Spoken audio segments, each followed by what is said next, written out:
யார் சார் அவரு? என் வாத்தியார் பாலா சார்.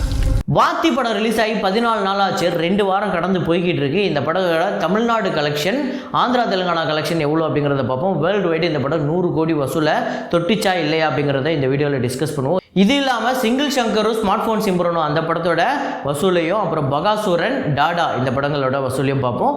அப்புறம் தமிழ்நாட்டிலே அதிக வசூல் எடுத்த திரைப்படங்களில் வாரிசுக்கும் துணிவுக்கும் எத்தனாவது இடம் கிடைச்சிருக்கு அப்படிங்கிறத பார்ப்போம்.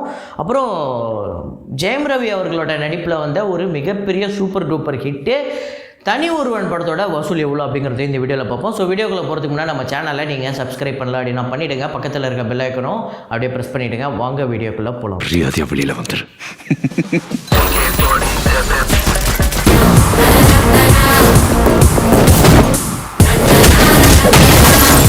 வீடியோவை பார்க்குறவங்க லைக் அப்படிங்கிறத ப்ரெஸ் பண்ணிக்கிட்டே பாருங்கள். அப்புறம் நேற்று வீடியோ வந்து கலெக்ஷன் ரிப்போர்ட் நம்ம போடல, அதுக்கு சேர்த்து இன்றைக்கி எல்லாத்துக்குமே அப்டேட் பண்ணிவிடுவோம்.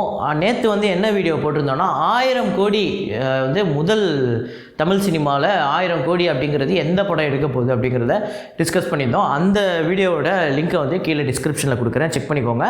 சிங்கிள் சங்கரும் ஸ்மார்ட் ஃபோன் சிம்பரனும் அந்த படத்தோட 7வது நாள் வசூல் 10 லட்சம், தமிழ்நாட்டிலையும் வேர்ல்டு வைடு 12 லட்சமும். தமிழ்நாட்டில் டோட்டலாக 1,72,00,000 வந்து வசூல் பண்ணியிருக்கு. World wide 1,95,00,000. இந்த படத்தோட பட்ஜெட் 4 கோடி. இந்த படம் ஒரு டிசாஸ்டர். டே 21 டாடா படத்தோட டே 21 கலெக்ஷன் பார்த்திங்க அப்படின்னா தமிழ்நாட்டில் 10 லட்சமும், வேர்ல்டு வைடு 13 லட்சமும் வந்து வசூல் பண்ணியிருக்கு. இந்த படத்தோட டோட்டல் கலெக்ஷன் 18 கோடியே 54 லட்சம் தமிழ்நாட்டிலையும், வேர்ல்டு வைடு 22 கோடியே 5 லட்சம் வந்து வசூல் பண்ணியிருக்கு. ஒரு மிகப்பெரிய வெற்றி திரைப்படம். பகாசூரன் 14வது நாள் வசூல் பார்த்திங்க அப்படின்னா தமிழ்நாட்டில் 6 லட்சமும், வேர்ல்டு வைடு 8 லட்சமும் வந்து வசூல் பண்ணியிருக்கு. பெரிய வசூல்னு போட்டுக்கிட்டு இருக்காங்க. ஆமாம், சின்ன படங்களுக்கு இது பெரிய வசூல் தான். தமிழ்நாட்டில் 3 கோடியே 99 லட்சமும், வேர்ல்டு வைடு 4 கோடியே 94 லட்சமும் வந்து வசூல் பண்ணியிருக்கு. இந்த படம் 6 கோடி வசூல் எடுத்துச்சு அப்படின்னா யார் கையும் பிடிக்காமல் ஒரு பிரேக் ஈவனாக அமையும் அப்படின்னு சொல்லியிருந்தேன். 5 கோடி எடுத்துருச்சு, 6 கோடி எடுக்குதா இல்லை பார்ப்போம். ஸோ வாத்தி படத்தோட 14வது நாள் வசூல் தமிழ்நாட்டில் 75 லட்சமும், ஆந்திரா தெலுங்கானாவில் 85 லட்சமும், வேர்ல்டு வைடு 1 கோடியே 90 லட்சமும் வந்து வசூல் பண்ணியிருக்கு. இந்த படத்தோட டோட்டல் தமிழ்நாடு கலெக்ஷன் 36 கோடியே 65 லட்சமும், ஆந்திரா தெலுங்கானாவில் 33 கோடியே 15 லட்சமும் வந்து வசூல் பண்ணியிருக்கு. வேர்ல்டு வைடு 95 கோடியே 85 லட்சம். ஸோ இன்றைக்கி ஃப்ரைடே, இன்றைக்கி கலெக்ஷன், சாட்டர்டே சண்டே கலெக்ஷன்லாம் சேர்த்தா கண்டிப்பாக 100 கோடியை தாண்டி போயிடும். கண்டிப்பாக இந்த படம் வந்து 100 கோடிக்கு மேலே ஒரு பெரிய நம்பரை கலெக்ட் பண்ணும். ஒரு 110 கோடி கிட்ட கலெக்ட் பண்ணும் அப்படிங்கிறதுல எந்த மாற்று கருத்துமே இல்லை. ஆனால் தமிழ்நாட்டில் வசூல் எடுக்க வேண்டியது இருக்குது அப்படிங்கிறதையும் நம்ம ஞாபகம் வச்சுக்கணும். ஸோ அதுக்கடுத்து தான் இன்றைக்கி சில படங்கள் ரிலீஸ் ஆகிருக்கு. அயோத்தி, சசிகுமார் அவர்களோட அயோத்தி, அவரும் நடிச்சுக்கிட்டே தான் இருக்கார். காரின்னு ஒரு படம் நடித்தார். அதுக்கு முன்னாடி நான் மிருகமாய் மாறன்னு ஒரு படம் நடித்தார். அவரும் நடிச்சுக்கிட்டே தான் இருக்கார். அப்புறம் பல்லு படாமல் பார்த்துக்கோ, டைட்டில் வித்தியாசமாக இருக்குது. இதுக்கு முன்னாடியும் அப்படி தான் குத்துக்கு 10 அப்படின்னு அந்த டைரக்டர், அதாவது விஜய் வரதராஜன், அந்த டெம்பிள் மங்கீஸ் அப்படிங்கிற யூடியூப் சேனல் வச்சுருந்தவர் தான். ஸோ அவர் தான் படம் டைரக்ட் பண்ணிட்டு வந்துருக்காரு. படம் பேரே எப்படி இருக்கே பார்ப்போம். படம் எப்படி இருக்குது அப்படிங்கிறத பார்த்தா தான் தெரியும். பேரை வச்சு முடிவு பண்ண முடியாது. இந்த படத்தோட வசூலில் நாளைக்கு பார்ப்போம். ஆரியவன் அப்படிங்கிற படம், அதாவது மித்ரன் ஆர் ஜவஹர் இப்போ தான் 100 கோடி வசூலில் மிகப்பெரிய வெற்றி திரைப்படம் கொடுத்த திருச்சிற்றம்பலம்னு ஒரு படம் கொடுத்துருந்தாரு. ஆனால் இப்போ திடீர்னு ஒரு நியூ ஃபேஸஸ் வச்சு எடுக்கிறாரு. பார்ப்போம், தெரில. நான் ட்ரெய்லர் பார்க்கும்போது இவர் பெருசாக அந்தளவுக்கு பெருசாக நடிப்பு வர மாதிரிலாம் தெரில. ஆனால் படம் பார்த்தவங்க சொல்லுங்கள் எப்படி இருக்குது அப்படின்னு. அதுக்கடுத்து தான் பகீரா. இந்த படத்தோட டீசரையோ இல்லை அந்த ஸ்னீக் பீக்கையோ பார்க்கும்போது பக்குன்னு வருது. என்ன எப்படிப்பட்ட மனுஷன், எப்படி இருந்தவர். அதாவது இந்தியாவிலே ஒரு மிகப்பெரிய டான்ஸர், அவரை கொண்டு வந்து காலை உடச்சி விட்டு பொய்க்கால் குதிரை நடிக்க வைக்கிறாங்க. அவருக்கு அழகிய அந்த தாடி தான், அந்த தாடியை எடுக்க விட்டு மொட்டை அடித்து விட்டு இன்னும் என்னென்ன கூத்து பண்ணுறாங்க. எப்படி வெண்ணிலவே அதெல்லாம் ஒரு காலம். இப்போ பாருங்கள், நம்ம பிரபுதேவை வச்சு அநியாயம் பண்ணிக்கிட்டு இருக்காங்க. தேல், பொய்க்கால் குதிரை, அதெல்லாம் மைடியர் பூதம் அநியாயம் பண்ணிக்கிட்டு இருக்காங்க. ஸோ அதுக்கடுத்து தான் நான் சொல்லியிருந்தேன்ல, தமிழ்நாட்டிலே அதிக வசூல் பண்ணதுலே டாப் 10 பார்க்க போகிறோம். ஸோ பொன்னியின் செல்வன் பாகம் 1 தான் முதல் இடத்த பிடிச்சிருக்கு, 225 கோடி. செகண்ட் பார்த்திங்க அப்படின்னா விக்ரம் 184 கோடி. பாகுபலி 2 பார்த்திங்க அப்படின்னா 151 கோடி. வாரிசு பார்த்திங்க அப்படின்னா 147 கோடி வந்து வசூல் பண்ணியிருக்கு, 4வது இடத்த பிடிச்சிருக்கு.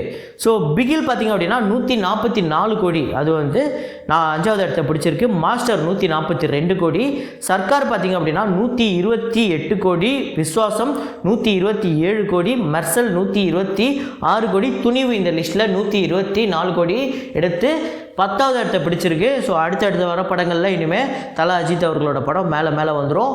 ஸோ இப்போ இனிமேல் வரப்போகிற படங்கள் பாருங்கள், சூர்யா 42, இந்தியன் 2 அப்படின்னு நிறையா வரப்போகுது. இனிமேல் தமிழ்நாடு பிஸ்னஸ் அப்படிங்கிறது ஏறிக்கிட்டே தான் போகும். ஆனால் இதில் இன்னொரு விஷயம் நம்ம நோட் பண்ண வேண்டியது என்னென்னா, நம்பர்ஸ்லாம் இருக்குது, ஆனால் இந்த ஃபுட்ஃபால்ஸ் இருக்குல்ல, ஃபுட்ஃபால்ஸ் அது மட்டும் ஏன் விக்ரமை தாண்டலை? இதுவரையும் தமிழ்லேயே அதிக ஃபுட்ஃபால் வச்சுருக்க படம் விக்ரம் தான். ஆனால் அதோட கலெக்ஷன் அதிகமாக எடுத்த பொன்னியின் செல்வனுக்கு அதோட ஃபுட்ஃபால் கம்மியாக தான் இருக்குது. அது ஏன் அப்படிங்கிறது தெரியல, அதெல்லாம் இன்னொரு வீடியோவில் நம்ம பேசுவோம். ஸோ அதுக்கு அடுத்ததாக தனி ஒருவன் படத்தோட வசூலை பார்ப்போம். ஸோ இந்த படத்தை பொறுத்த வரையும் பார்த்திங்க அப்படின்னா, அதுக்கு முன்னாடி வரையுமே மோகன் ராஜா அப்படிங்கிற ஜெயம் ரவி அவர்களோட அண்ணன் ஜெயம் ராஜா அப்படின்னு நம்ம முன்னாடி சொல்லியிருப்போம். இப்போ மோகன் ராஜான்னு சொல்கிறோம். அவர் அதுக்கு முன்னாடி பார்த்திங்கன்னா நிறையா திரைப்படங்கள் வெறும் ரீமேக் தான் பண்ணியிருந்திருப்பார். ஆனால் வேலாயுதம் தான் அவரோட ஃபஸ்ட் ரைட்டிங்னு நினைக்கிறேன், அது எனக்கு கன்ஃபார்மாக தெரில. ஆனால் தனி ஒருவன் அவரோட ஓன் ரைட்டிங்கில் வந்த படம். ஸோ ஓன் ரைட்டிங்கில் வேறு லெவலில் ஸ்க்ரீன் ப்ளே பண்ணியிருப்பார். இன்றைக்கி கூட தனி ஒருவன் 2 எப்போ வரும் அப்படின்னு நம்மலாம் எதிர்பார்த்து காத்துக்கிட்டு இருக்கோம்னா, இந்த படம் அந்தளவுக்கு ஒரு மிகப்பெரிய ரைட்டிங்கில் ரொம்ப டீப்பான ஒரு ஸ்க்ரீன் ப்ளே, ஒரு திரைப்படம். அந்தளவுக்கு ஒரு பெரிய கலெக்டும் பண்ணியிருக்கு இந்த படம். இந்த படத்தில் நம்ம தனி ஒருவன் சொன்னால் வெறும் ஜெயம் ரவி மட்டும் நம்மளுக்கு ஞாபகம் வரமாட்டார். அந்த படத்தோட வில்லன் சித்தார்த் அபிமன்யு அப்படிங்கிற கேரக்டர், அரவிந்த் சாமி அப்படின்னு சொன்னால் கூட அரவிந்த் சாமி அப்படிம்போம். ஆனால் சித்தார்த் அபிமன்யுங்கும் போது அது ஒரு பவர்ஃபுல்லாக இருக்கும். அப்படிப்பட்ட ஒரு கேரக்டரை டிசைன் பண்ணியிருப்பார் இந்த படத்தில் நம்ம ராஜா சார். ஸோ உண்மையிலே ஒரு நல்ல திரைப்படம், ஒரு பிக்கெஸ்ட் பிளாக் பஸ்டர். அதாவது ஜெயம் ரவி அவர்களோட கெரியர்லேயே ஹையஸ்ட் கலெக்ஷன் மூவி இதுதான். வெளிச்சத்தில் இருக்கிறவன் தாண்டா இருட்டை பார்த்து பயப்படுவான், நான் இருட்டிலேயே வாழ்றவன். இந்த படம் 100 கோடி வசூல் அப்படிலாம் சொல்லுவாங்க, ஆனால் 100 கோடிலாம் கிடையாது. இந்த படத்தோட பாக்ஸ் ஆஃபீஸ் கலெக்ஷன் தமிழ்நாட்டில் 47 கோடியே 85 லட்சம், கேரளாவில் 3 கோடியே 50 லட்சம், கர்நாடகாவில் 3 கோடி, ரெஸ்ட் ஆஃப் இந்தியாவில் 70 லட்சம், அப்புறம் ஓவர்சீஸில் 11 கோடியே 45 லட்சம். இந்த படத்தோட total world wide gross collection 66 கோடியே 50 லட்சம் வந்து வசூல் பண்ணியிருக்கு. இந்த படத்தோட பட்ஜெட் 15 கோடி. இந்த படம் ஒரு மிகப்பெரிய வெற்றி திரைப்படம். 30லேருந்து 35 கோடி வெறும் ஷேர் மட்டுமே வந்ததுன்னு சொன்னாங்க. ஸோ அந்தளவுக்கு ஒரு மிகப்பெரிய வெற்றி திரைப்படம் தான். அதுக்கப்புறம் இதை ரீமேக்கும் பண்ணாங்க தெலுங்குலேயும். அங்கேயுமே ஒரு பெரிய வெற்றி திரைப்படமாக தான் அமைஞ்சது. அதுலேயுமே தெலுங்குலேயுமே நம்ம அரவிந்த் சாமி சார் தான் நடித்தார். ஸோ அரவிந்த் சாமிக்கு மறுபடியும் ஒரு கம்பேக்காக அமைஞ்சது இந்த படம். அதுக்கப்புறம் நிறையா கிரிஞ்சு படம் நடித்தார்னு வைங்க, அதை விடுங்க. சரி, இந்த தனி ஒருவன் உங்களுக்கு எத்தனை பேருக்கு ரொம்ப பிடிக்கும், எத்தனை பேரோட ஃபேவரட் மூவி அப்படிங்கிறத சொல்லுங்கள். அப்புறம் இன்றைக்கி ரிலீஸ் ஆகிருக்குல்ல இந்த அயோத்தி, பல்லு படாமல் பார்த்துக்கோ, இந்த மாதிரி படங்கள்லாம் வந்திருக்கு. அதில் ஏதாவது ஒரு படம் பார்த்தீங்களா, எப்படி இருக்குது அப்படிங்கிறதெல்லாம் கமெண்ட்டில் போடுங்க. ஸோ இதே மாதிரி ஒரு வீடியோவில் இதே மாதிரி ஒரு கலெக்ஷன் ரிப்போர்ட்டில் மீண்டும் நான் உங்களை சந்திக்கிறேன். Signing off Rahman.